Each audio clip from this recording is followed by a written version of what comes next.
Hello friends, આજે આપણે બનાવવાના છીએ આદુ લસણ કેરીનું ચટપટું અથાણું. તો તેના માટે 1 કિલો કેરી કેસર, 250 ગ્રામ આદુ, 250 ગ્રામ લસણ, 3 ચમચી મીઠું, એસકેનો આચાર મસાલો જે રેડી મળે છે તે, અને 1 વાટકો મોટો શીંગ તેલ લીધેલું છે. હવે આ બધી કેરીને આપણે એક પછી એક પિલરની મદદથી છાલ ઉતારી લઈશું.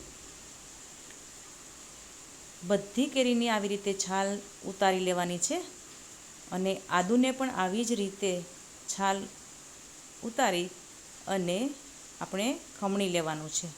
હવે આમાંથી અડધી કેરી છે એ આપણે ખમણી લઈશું. બધી કેરીને ખમણવાની નથી, માત્ર અડધી કેરીને ખમણી લેવાની છે. આ ખમણ તૈયાર થઈ ગયું છે કેરીનું. હવે બીજી બાકી વધેલી કેરીને ઝીણી ઝીણી કટકી કરી લઈશું. એકદમ નાના નાના પીસ કરવાના છે.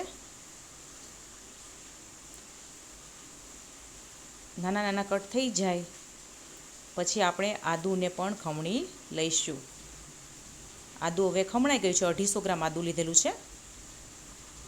ત્યારબાદ 250 ગ્રામ ફોલેલું લસણ છે, એને મિક્સર જારમાં ક્રશ કરવાનું છે, પણ અધકચરું વાટવાનું છે. તૈયાર છે આ વાટેલું લસણની પેસ્ટ. હવે તપેલીમાં છીણેલી કેરી, કટકી કરેલી કેરી એડ કરી લઈશું.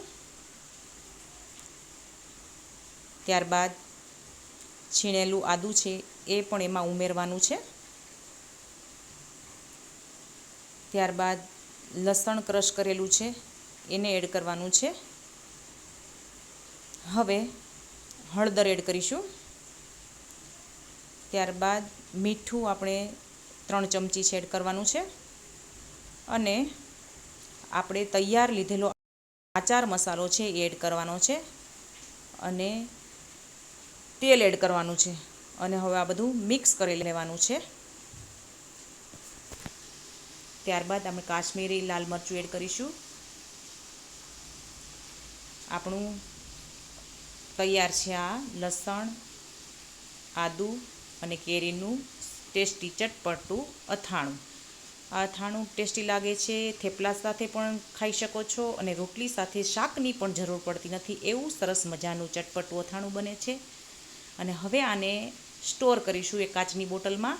અને તેલ છે એ ડૂબડૂબા હોવું જોઈએ, છે આગળ ઉપર સુધી તેલ હોવું જોઈએ, એટલે તમારું આખું વર્ષ અથાણું આ બગડતું નથી. અને આ અથાણું છે એ ફ્રીજમાં જ સાચવવાનું છે, તેથી તે આખું વર્ષ સારું રહે છે. હવે તૈયાર છે આદુ લસણ કેરીનું ચટપટું અથાણું.